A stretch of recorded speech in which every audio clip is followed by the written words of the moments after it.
Hi, I'm Marcia Lehman, and I'm a Knox County Master Gardener.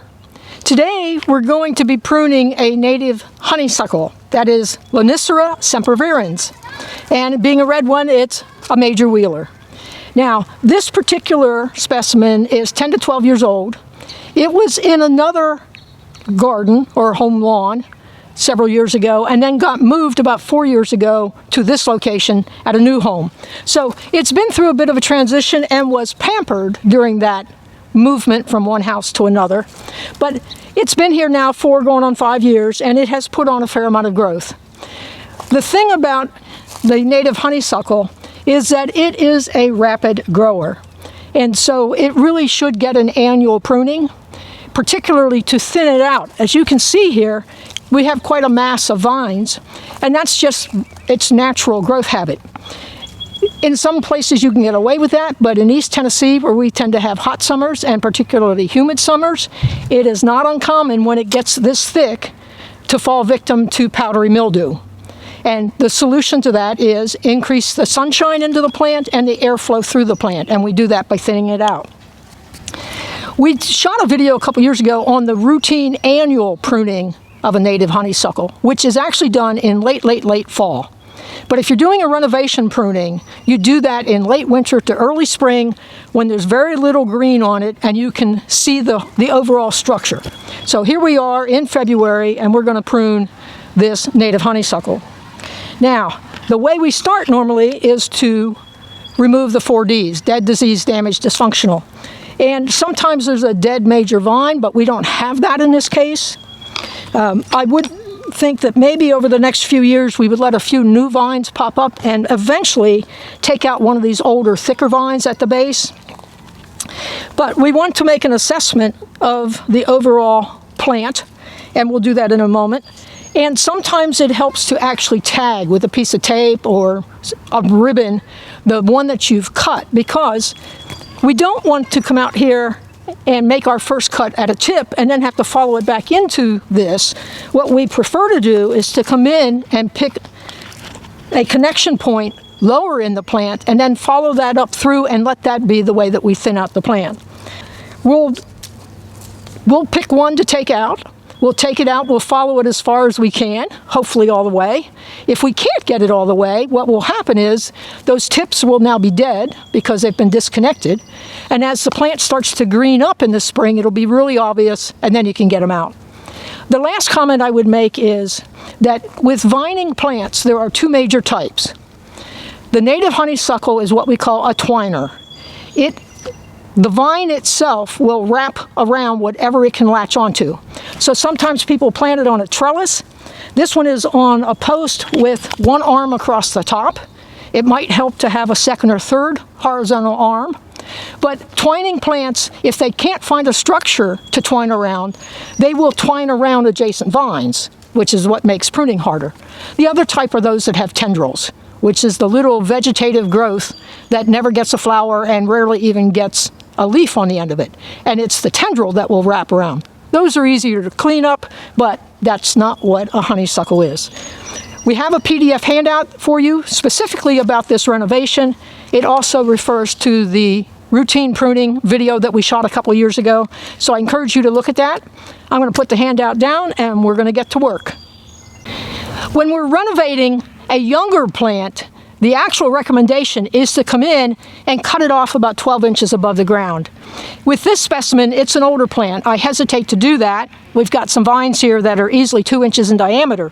But this one that I've got my hand on here is a smaller vine, and I'm not taking it out because it's the smaller vine. I'm taking it out because about a foot up, it makes a 90-degree turn, and that's not a very natural thing.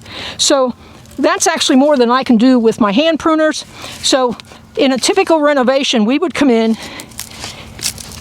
and we would cut that about there, and it will put out some new growth. Now, this is the one, if we can see this is the one that we're going to follow. So I am going to, this is really obvious down here, but I am going to put a little piece of tape a little higher up to mark where it starts to branch, and the fact that I want to get rid of that. In fact, it goes up and it branches 4 ways. And that's the other thing that honeysuckle does. When it branches multiple times. So you can come up and have 2 branches, and then each of those will branch twice again. So you end up with a lot of growth. Now I got that one marked. That's a little one, but it comes off the same vine. So I've got 4 here that I've tagged that I'm going to want to follow as I go up. So I'm going to cut right below where I put my tape. Oh, and I found that there's at least 2 more little vines coming off. So there weren't just 4 branches, there were 6. So I get that one.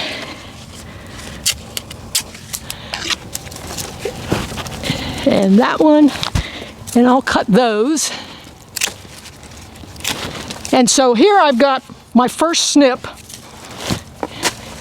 And then we're just going to keep following these and see how much more that takes out. So here's one. If you can see my gloved hand and my piece of tape, this one comes out around the front. So I'm going to reach up in here where I can see it, and I'll cut that. And then I know that it branches quite a bit here. So I'm going to make a couple of cuts so I can get a portion of this out, and then I'll see if I can work on this from the front where you have a better view of what I'm doing. So right now my cuts, since it's already disconnected, I'm not worried about cutting at a branch node. I'm just worried about cutting where I can release it and pull on and get some stuff out of here. So now, yeah, okay, there. I got a nice piece of that. All that with one snip. That's the beauty of starting lower and then working the way up. We're still working on that vine that we snipped down below, and you watched me make the prior cut. So now I've got 2 more loose ends, and if I can pull, I can see that this one wraps around in here a little bit. Again, since I've already snipped it, it's dead, so I can bend it, I can manhandle it, and try to untangle it from the remaining vegetation. We'll see if that works. Otherwise, I'll make a snip, get a piece of that out of there. Now in this case, I kept my hand on the other end so that, yes, now I can pull out another long viney piece. So if you've got somebody to help you, this can be a little easier, where one person's making the cuts and the other one's kind of holding it. And again, in this case, I marked that one, and I'm going to tug, and one snip gives me all this. So I still have, from that one thing that we cut at the bottom, I still have 3 pieces here that I see that are taped from the original, and I'm going to try and pull that out. That's not quite as big. Work my way back in here. Now this one's a little thicker and definitely wraps around, so I'm going to have to mark that one. I see the cut end on that one. That's good. I'll mark that with tape. And here's a little skinny one, which hopefully I can pull out. The smaller they are, the easier they generally are. And here's another smaller one that wraps around, comes up here, goes through that. I'm going to have to snip. And then I've got one more piece of white tape that I see in here from the original cuts that we made. And that one, yeah, that one's going to take a little more work. So we'll shut off the camera, but we're going to keep doing this. We're still following that first cut that I made. From that initial vine that we cut, we got every piece but one. It is still entangled way up in the top, and it's on the back side. There is no place we can stand to show you that. So we're moving on to the next step. But before we do that, I also want to show you that while you're in there cleaning out, the dead wood is really obvious. This piece in my hand is dead. It's a light brown compared to the darker brown of the live wood. So as you're going along and you find some dead wood, just cut it out, get rid of it right away. Now we came back down to the bottom, and we have a few too many vines here wrapping around, and so the decision was made. I've marked 3 with tape that we're going to take off because of A, where they are attached to the main stem, and B, then how they vine around, and one of them on the back comes out at like a 90-degree angle. So I'm going to make the cuts. These are a little bigger, so I do have my loppers. So there's one, and I come around. There's one on the back side here that you can't see very well, but it comes out at an interesting angle. And this one comes out at a 90-degree angle, so we're going to take that. So there's 3 more cuts.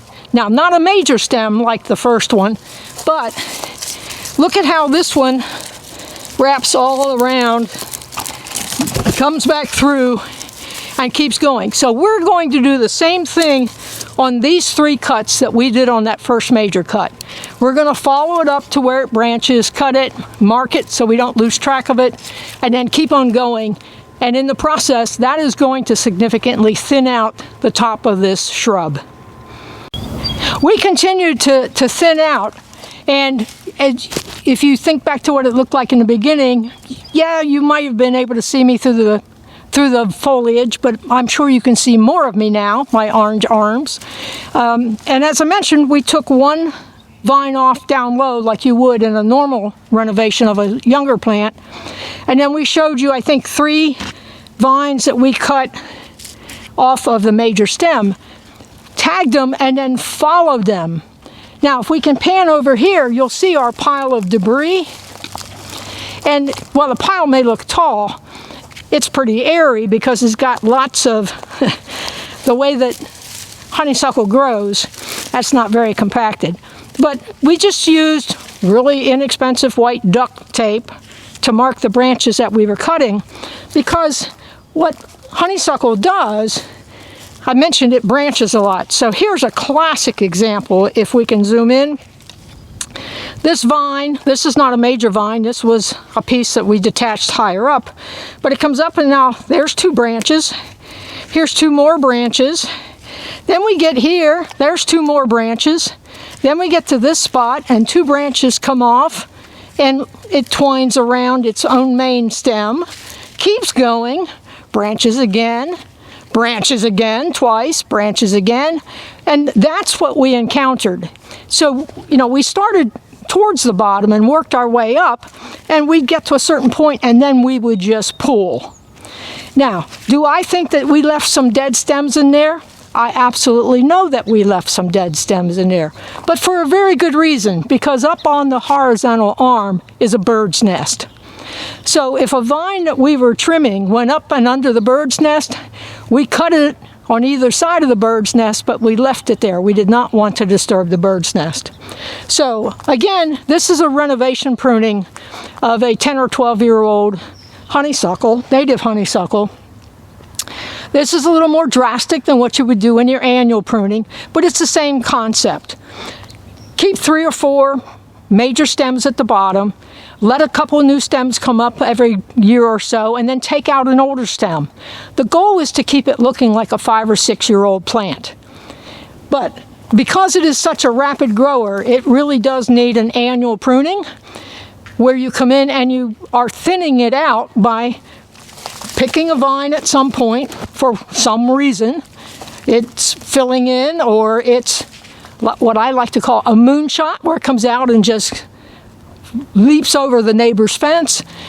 For whatever reason, you snip one and then you follow it and try and get all of it.